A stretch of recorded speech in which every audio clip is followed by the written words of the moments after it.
Welcome back into another episode of the Daft on Draft podcast. Apologies for the delay in the release of an episode. I had a hell of a week last week. My kids were sick, and then I got sick, and I didn't have a voice, and so we couldn't record. And it was very limited windows to record. So, apologies for that. We are back though for 3 episodes this week, and we're gonna dive into summer scouting, and we are gonna go by team.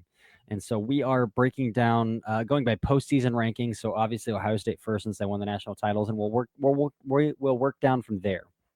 So we're going to start out with Ohio State's offense today. But Dalton, welcome back into the podcast. Are you excited to talk about an Ohio State offense that is, on paper and based off of 2024 tape, is pretty limited on 2026 NFL draft prospects? You said that you had a hell of a week. We also had a hell of a week in the Miller household. You were sick. My wife got laid off from her job of 9 years, so it's been an experience. Go join the Patreon, ladies and gentlemen. Daddy needs to make some money. Feed Dalton's child.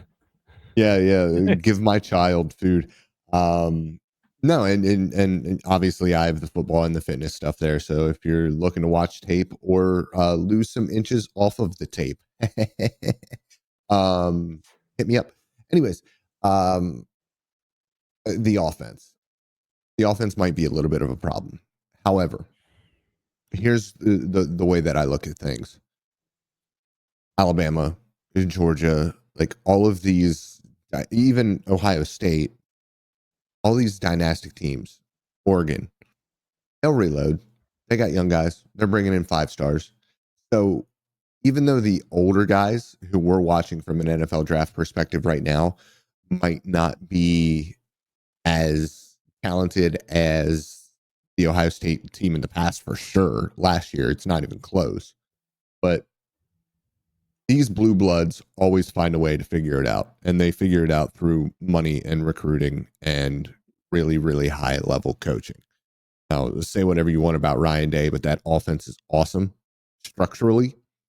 And as we'll get to the defense is still incredibly talented. So I think overall they'll probably be okay. National champions, probably not, but they have a bunch of talent still. Yeah, and they still Jeremiah Smith, which helps out a ton. It sure does. Sure does. But going through their depth chart of upperclassmen who we need to talk to about from an NFL draft perspective, we really only came up with 4 names of like either redshirt seniors, so they're out of eligibility, or they're good enough to consider a draft eligible prospect. And then we went a little bit deeper and like we watched some of the interior offensive linemen. We'll get in a little bit of that, but like they all have eligibility left. And based on 2024 tape, there's not a lot of reason to think they might come out unless they do take a leap, because at least a couple of those offensive linemen got thrown into the fire once Josh Simmons went down and Donovan Jackson had to kick out to left tackle, and Seth McLaughlin went down. Although Carson Hinsman started in 2023 for them and just kind of went back into the lineup. But so a lot of them don't have a lot of starting experience, and that could come along with some starting experience. But I think obviously with Ohio State, the place to start is wide receiver. Like Brian Hartline deserves all the credit in the world. It seems like every single year there's a first-round wide receiver coming out of Columbus, Ohio. Could be the case again this year, but let's start the conversation with Carnell Tate. I'm going to shut that down right now. Absolutely not. Absolutely not. Not in my opinion. Not yet. Yeah.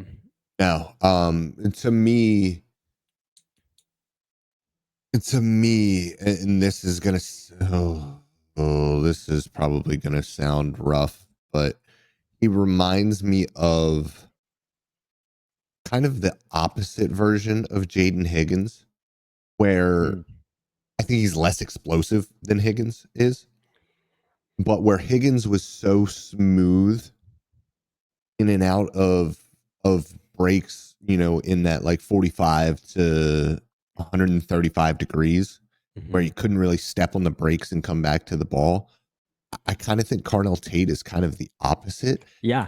I think Tate reminds me a little bit more of, he's nowhere near DK Metcalf, and that's not what I'm saying here, but that Ole Miss offense, a little bit like Trey Harris, where you're doing a lot on the vertical plane and you have the breaks to come back for the ball. The problem is he's like 6'2", 6'3", 3. 190. He's not 205. He's not Yeah. 210. He's And so he very doesn't, if you see him on tape, his ankles and his calves are very he's thin. slender. Yeah, he's He, thin. he, it like build wise, and you kind of brought this up when you were first talking about him, a little bit about like CD Lamb, and now like Mhm. CD Lamb is a lot thicker now as he's been in the NFL for a couple of years. He's actually built an impressive amount of mass on his frame.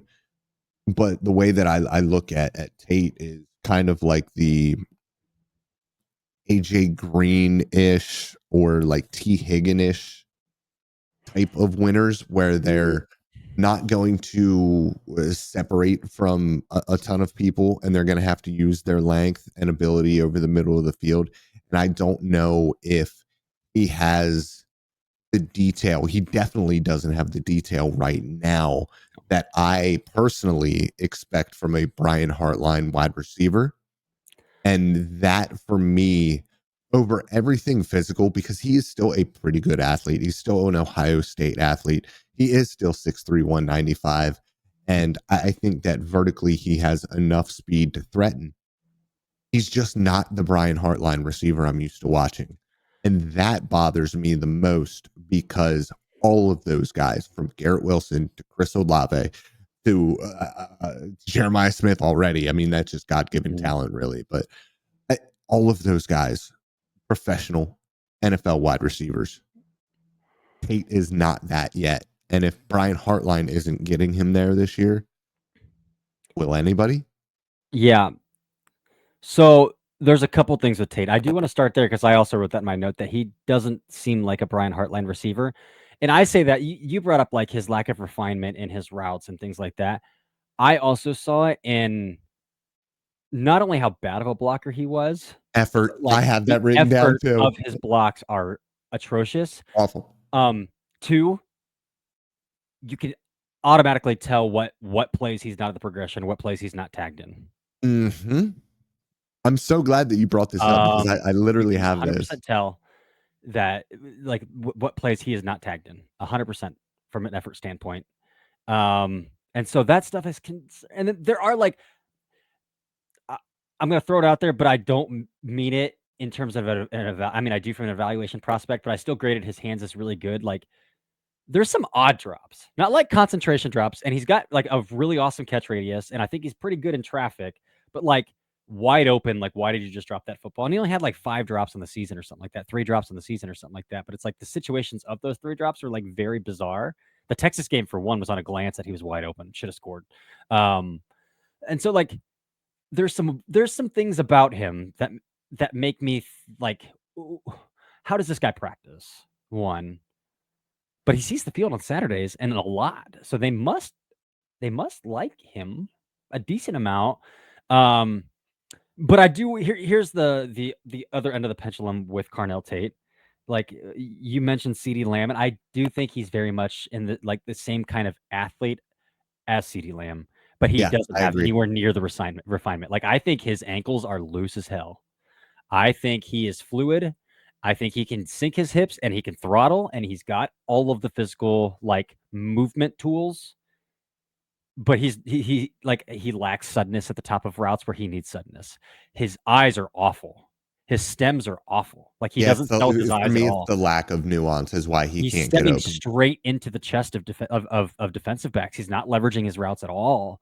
And so it's like there's a weird nuance here. So I hope that he picks it up because I mean he still went for like 750 yards as the wide receiver 3 and like that lack of nuance in that offense. So like the physical tools, the natural God-given ability is clearly there that he can, but like there's like a definite need to lock in.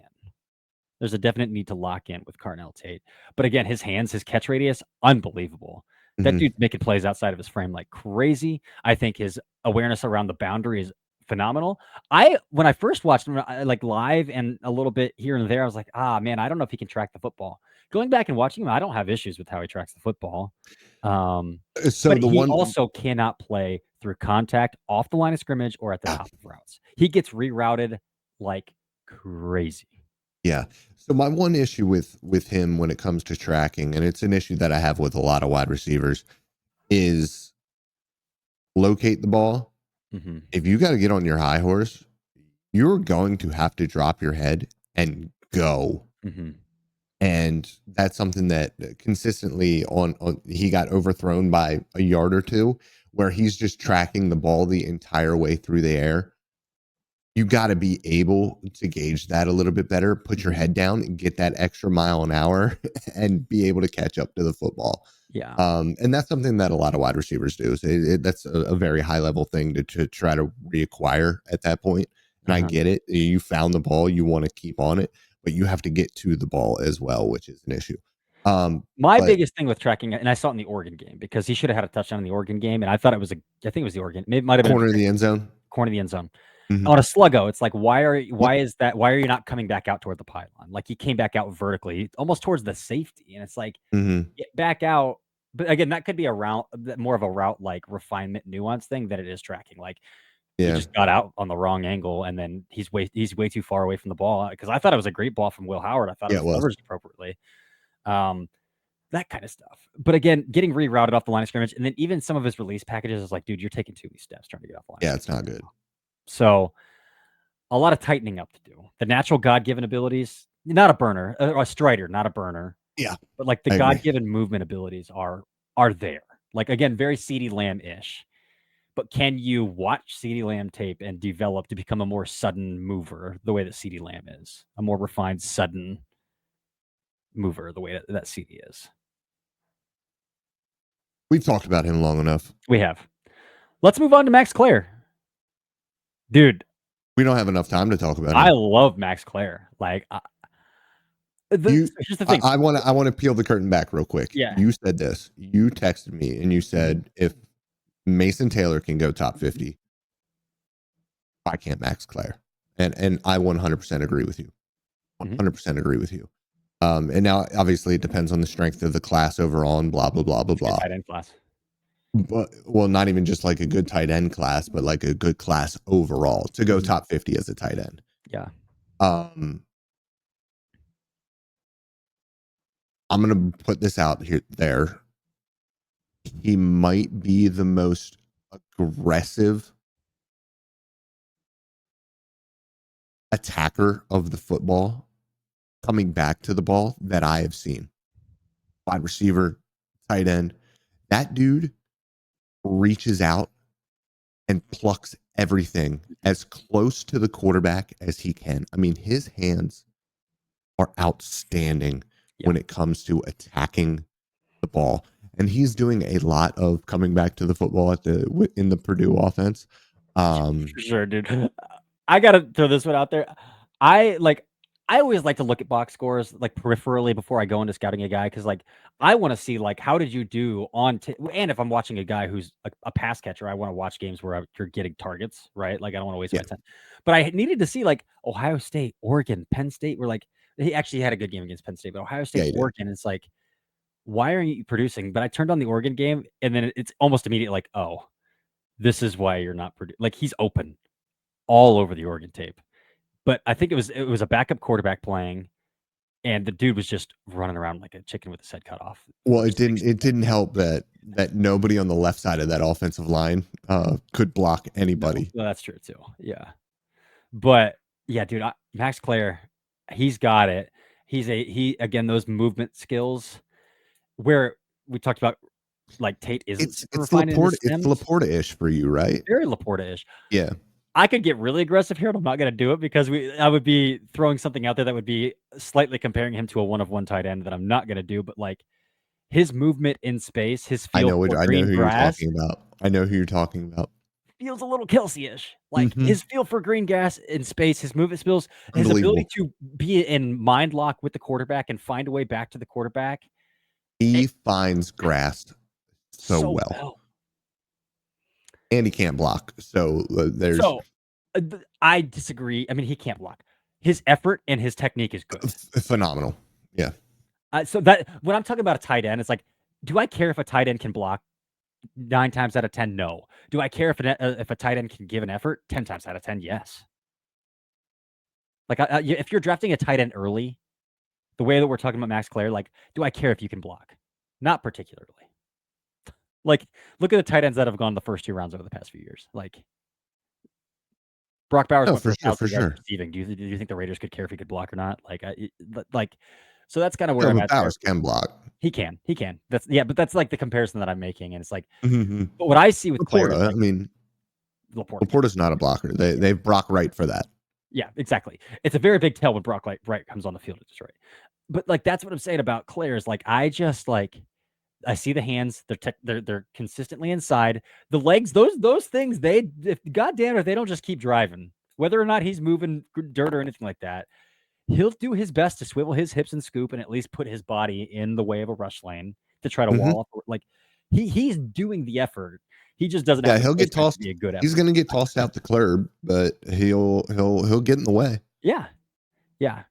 Yeah, But the play strength is not great, and that's something that I did want to bring up. I think that he has a little bit of like natural wiggle and vision after the catch. Mhm. He just has no contact balance, Oh, man. none. Like even again with smaller defenders, where I like very much expect at 235, 240 pounds for you to be able to like drag a 185-pound corner for a yard or two, and Mhm. he just doesn't. He doesn't have great play strength, No. but there is a little bit of wiggle there.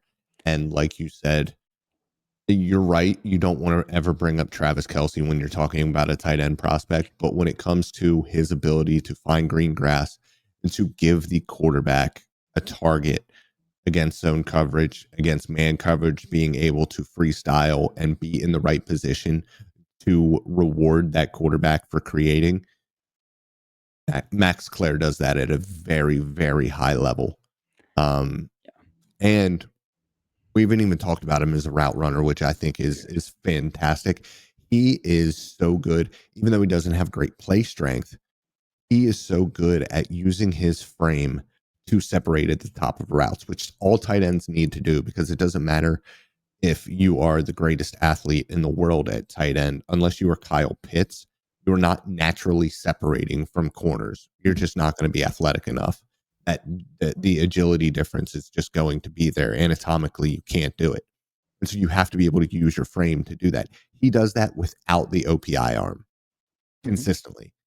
And so he's able to use that shoulder and shrugs and a little bit of elbow weight. Like he is so nuanced when it comes to getting open just a little bit. And then the way that he attacks the football, he maximizes those throwing windows incredibly well. So he's a very, very nuanced pass catcher. And that's what you want to see from a tight end going into the NFL level for quick NFL success. Mhm. On top of that, I think that he's a decently good athlete as well. Oh, he's got vertical juice. Yeah. Yeah. Um, Same in the, like obviously not the same as Carnell Tate in terms of being an athlete, but like he's an easy accelerator. He's a toe stepper for sure. And there is not a goddamn false step off that line of scrimmage. He is firing directly off that back foot, and he's eating up space and he's stepping on toes, like pretty immediately. Like this is a top 50 player. Like unless he I goes really like him. bottoms out, like, and I don't see how that's possible after he produced at Purdue. Like this is a top 50 player. Yeah, the problem is historically, Ohio State does not throw to tight ends. I mean, historically, sure, their Maybe this year tight will be end last different year because was an of the undrafted talent. Like free agent. usually Yeah, there's 2 or 3 round one wide receivers on the field. Jeremiah Smith is still out there, but maybe. I mean, maybe. Like I don't know if he'll have the volume. Not that it matters for tight end, because if he goes out, and that's the thing here. Like if he goes out and he tests average and doesn't get a ton of targets, it doesn't matter how good he looks. yeah. He's probably not going to go top 50. But even if he doesn't get the targets, but he tests well, then he could go top 50. And that's just kind of the way the tight end goes, because we know that there is an actual very strong correlation between athletic upside, Mhm. explosiveness specifically, and the ability to be successful at tight end at the NFL level. So I'm yeah, I'm really excited about him, man. But we should move on because we got more guys to talk We about. got more guys to talk about. So let's move on to another transfer at Ohio State. And one that should draw some ire about why. And that is the Rice transfer left tackle Ethan Onyanwa. Ah, did you see anything more than a mid day 3 player? No, no. Mid day 3. Like I don't even. late I don't 5, even know. mid to late 5. My issues are tenfold with him. Um, he is ox strong. Oh yeah. He is dense. He's a guard. There's no way that dude's playing tackle. The problem is, I don't think he can play guard either. And the reason why I don't think he can play guard at a high level is because his spatial awareness is Terrible. non-existent. It's not terrible. It's non-existent. Any sort of flash of color crossing his face, and he's in the spin cycle. He's lost. He cannot process information quickly enough. He just flat out can't. And that's just the way it is. And maybe, like, I think that that's such an innate ability. And when we talk about like the S2 cognitive test and its importance, like that's kind of where it's important. Like, how quickly are you able to process what you're seeing and react to it? And he can't do it at all. He can't do it at all. There's no connection with the left guard there at Rice. There on games, like, he's completely lost. He's tripping over people's feet. And listen, he's a finisher. He's a road grader in the run game when he gets his hands on you, and his technique, which is off as well.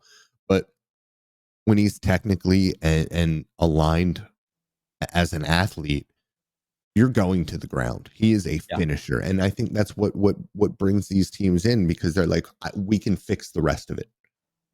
He's strong and he's got vertical juice.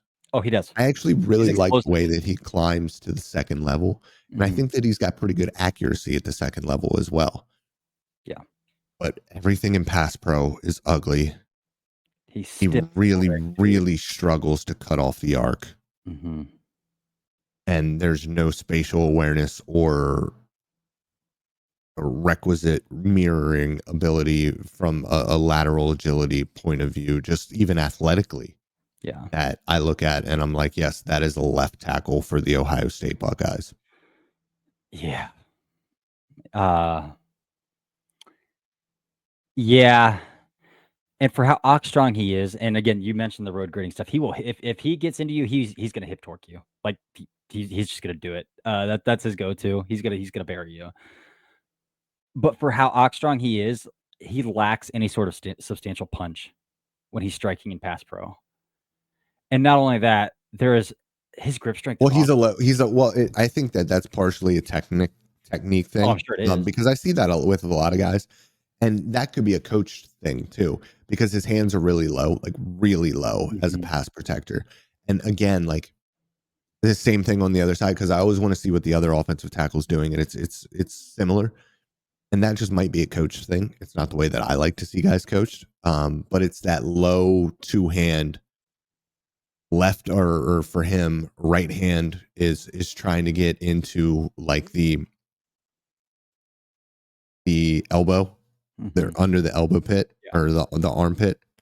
And then the other one is going center chest, but like low towards the sternum or lower. Yeah. And everything is down there. So anybody, any defensive end or outside linebacker who is able to shoot through the chest and has a little bit of length, you're out leveraged immediately. And so in that instance, you can't be the aggressor as a pass protector. You have to be reactive, and you have to be a catcher. And because he has all of that ass, because he's 345 pounds, 360 pounds, he has the ass, but if you're consistently out leveraged, it doesn't matter. So what's fascinating about that is the Rice's head coach last year is actually a Bill Callahan disciple. and he got fired from Rice. So, and he's now the Cleveland Browns offensive line coach. Mike Bloomgren is his name. And last year, the Browns called him when he was still the head coach of Rice because Bill Callahan left to go coach with his son in Tennessee. And Bill Callahan gave the Browns his referred him to said, "Hey, this is the guy. Go call him." As Run game guys sticking together. Yeah, and so, but obviously he was still the head coach. He said, "No, I'm good at Rice." He got fired. Now he's back, and the Browns moved on from their offensive line coach of the year. That's really interesting. Also goes to show recruiting goes quite a long ways. Coaching can take you so far too. But yeah, dude. I mean, some of the things that I like are he has noticeable foot speed when he's short setting. He starts to strain when he has to get wide, when he has to set wide. But there's noticeable foot speed. And the rumor in Columbus is that he's lost 30 pounds. So if he's down 30 That's what pounds, I've heard. which again, when we talk about especially summer scouting, but even sometimes into the spring and towards the draft, especially with these small school guys, the facilities and nutritional programs of Power 4 Blue Bloods versus that of Rice versus that of William and Mary that Charles Grant went to and got drafted in the third round at 295 pounds or whatever he was playing at William and Mary cannot be understated. So you kind of have to consider that a little bit. And if that's true, then great. Maybe there is a little more bend in those knees. Now there's a little less thickness around that. We'll see. Yeah, that's something I didn't even bring up. His knees are stiff as a board. Dude. Yeah. He's very stiff. No redirectability at all. Yeah. And the other thing I would like to bring up when you brought up William and Mary and that it's a lot easier to lose bad weight than it is to gain good weight. Mm-hmm. It's so much easier. And just because a guy goes from 365 and probably unhealthy, I mean, it's all unhealthy at that point. Being that large of a human being is not healthy for anybody. That's why you see so many guys lose 100 pounds when they retire. It's a lot easier to lose that 30 pounds than it is to gain 20 pounds of lean tissue. And so doing that, even though it's 30 pounds in 6 months,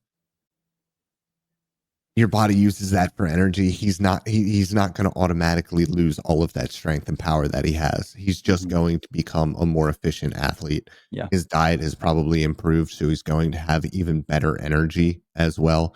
Plus, Ohio State weight room, you're right. It's just going to be different. So hopefully we do see those improvements because he is a lot of fun to watch in the run game. Mm-hmm. He is. Oh my God, we're at 30 minutes already. I know. Do you want to stick with the offensive line and just briefly hit on those interior guys and then move on? Okay. So technically all four, I guess, interior offensive linemen are draft eligible. The odds that any of Luke Montgomery, Carson Hinsman, Cibola, or Searveld declare, probably pretty slim. Cibola is a pretty established starter, and so is Hinsman, I guess. Although they transferred in somebody to bench him, but then that transfer got hurt and he had to come back. Cibola, I don't think Cibola is an entrenched starter because even the games he started, he was coming in and out. Yeah. So they're all really rotationally. I do like Luke Montgomery, and I will say that I think Luke Montgomery's got length. He's got tools. Out of all of those guys, very he's limited. One.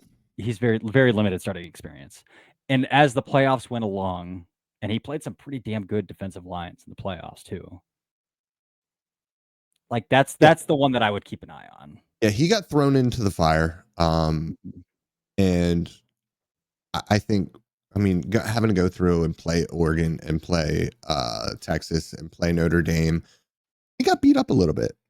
But he's got the talent. He's absolutely got the talent. Hinsman is a no from me, dog. Cibola, I think, is the worst of the two right guards that I watched because I was watching the Notre Dame game. That's the one that I started with. And he played the first quarter and then he was out. And I was like, oh, he must have got hurt. So I went back to the Texas game and I was watching him. And then all of a sudden he was out. And this number 67 was in. And I was like, oh, keep it on. And I'll look him up and see what happens. And he's a redshirt sophomore. He's going to be a redshirt sophomore. So interior offensive lineman, redshirt sophomore. Even if he starts the entire season, almost surely not going to declare. But he's better. And I'm pretty confident in that. I think he's the better of the two right guards, and I think that he should probably start. I don't know if he will, but I think that he is the better player out of the two. And I don't think rotating offensive linemen is a smart thing ever. So that's just the way that I feel. Can you teach him to play center? Can Hinsman I lose? was Can about to say that. Hinsman lose his job again? Because if you can get Cervell, is it Cervell? I think so, yeah. Cervell and Sab- Montgomery are both pretty decent athletes. Sabola's definitely a guard. Like, that dude's yeah, not Sabol is good enough to play definitely a pivot. guard. If Yeah. you can get Cervell snapping and playing center, you can talk me into that. Because he can move a little bit, and it's funny because there was that touchdown from the big one on the screen, and all three of those guys were out on the move. And I thought like Sabola was going to be the slow one, but it was Hinsman who was the one that was laboring the most. And Sabola's like got 25, 30 pounds on Hinsman. Mm-hmm. Hinsman just ain't got it. And he's got no anchor. And we can move on from the interior because we don't think any of those guys are going to declare. But Also worth mentioning that they did transfer in Philip Daniels from Minnesota as well, who's going to be starting at right tackle as well. He's also redshirt just a sophomore redshirt as well, right? Yeah. So, like, we're talking about guys who have eligibility left, who have very limited starting experience. Like, that's why we only spent time on guys that legitimate NFL prospects for the most part. But that We're last going one, to then talk we do about have these guys for 2 more years. right. We could spend a little time talking about Will Kazmarek if we want to, because I think that dude, like, I love a good blocking tight end. But Oh, I we don't. can't because I didn't watch him. Yeah, well, But go yeah. watch the Marshall game and watch him single block Mike Green for Yeah, I know. You've 40 talked about that a touchdowns. million times. The last one to really talk about here then is going to be CJ Donaldson, senior running back, transfer for Washington, or not Washington, West Virginia. Yeah. 6'2", 235. Pretty hefty fella. And he plays like a pretty hefty fella. Yeah, he's a fullback. Yeah, Like he's an H-back. There's no doubt about that. At the NFL level, he is not a running back. He doesn't have the juice for it. But funny enough, the Texas Tech game was kind of intriguing to me. He used Checky and roll at fullback because he's got good hands. And he's actually legitimately a very good blocker, like a very good blocker. And I love that from a back. And it shouldn't be surprising because he was actually a tight end recruit originally. At 6'2", 230 pounds, that's not all that surprising, but it shows in the way that he moves. Now, what I will say about him as a runner, and I think that you can use him as a fullback, as a runner as well, and kind of mix things up and get him some short yardage stuff, because I do think that his vision and drive, actually think he's got really good inside zone vision to pick up 2 yards. You know what I mean? It's not going to be much more than 2 yards, but that's what he can do for you as a runner, is pick up those dirty yards. He's never going to be a feature back. He's never going to be a back that is in a rotation at the NFL level, in my opinion. But he could very well be your starting fullback at the NFL level, and I think that has value because he's legitimately a good blocker, and he Miami can Dolphins. legitimately get out there and catch passes as well, from what I saw from the Texas Tech game. Now, he did a lot of pass protection early in the year and kind of got into that other role later in the year. The offense kind of opened up a little bit. And I actually like him in that role. And I think that if the NFL is getting bigger again offensively to counter the speed defensively, and these run games are starting to get more important. And they used him as a lead blocker quite a bit, and he can do it. And so for me, I do think that he has an NFL role. Don't look at him as a running back. Yeah. I'm right there with you. I don't know if I have anything else to add about a guy who's going to be rotational and see very limited carries, but I just love guys who line up in the backfield and can block. So I talk about him. I mean, Ohio State starting a redshirt freshman at quarterback, a true sophomore at running back. And the importance of CJ Donaldson could be incredible as a blocker, as a running back, because of what we talked about with the offensive line. Yeah. Oh, yeah, for sure. And that's to say that, like, Ohio State might not have a lot of draft eligible offensive talent. I mean, they might not have a lot of 2026 NFL draft offensive talent. Like I'm looking at a lot of guys that are going to go back to school unless they explode. Yep. That's pretty much all we got. Let's go through before we get out of here, and we could pretty much do this pretty easily because I'm pretty sure we did it based on how we talked with these guys. Let's based on grades where we would rank these 4 guys. Let's scrap the rest of the interior guys and just go with Yeah. the 4 main guys. So for me, I would give a 2nd round grade to Max Klare. I would give a 3rd round grade to Carnell Tate, 5th round grade to Onyanwa, and then probably a 7th to PFA on Donaldson. Yeah, so I'm not going to put round grades on any of these guys, but I will rank them. It's Klare, Tate, Donaldson, Ooh, and then I can't. Onyanwa. Yeah. I couldn't get his name. Yeah. Okay. Interesting. Yeah, that's how much I didn't love him. No, it's not great. It's not great. Yeah. If I just had to think, because my grades are all numerical and I just haven't watched enough of these guys to plug them in. If I plugged it in, I would say that Klare would be probably a 2nd rounder. I would say Tate probably a day 2 guy. Tate, yeah, probably a day 2 guy. But Klare would definitely be higher round 2. And then the other guys would be day 3 guys solidly. Yeah. Yep. Awesome. Well, we'll be back tomorrow, and we're going to talk about Ohio State defense. And there are a lot of names to talk about on the defensive side of the ball. Yeah, we won't talk as long for again, a lot of guys individually. Right. Again, a lot of guys that they were rotationally last year as well. They're going to be starting this year, so the reps are sporadic. But there are some fun ones as well, and an extremely grabby corner. So always we'll get through all of that as well. So, but that's it, Dalton. Anything else to add before we get out of here? I love you guys. Yeah. All right. Well, that's it. We'll be back tomorrow. This has been another episode of the Daft on Draft podcast.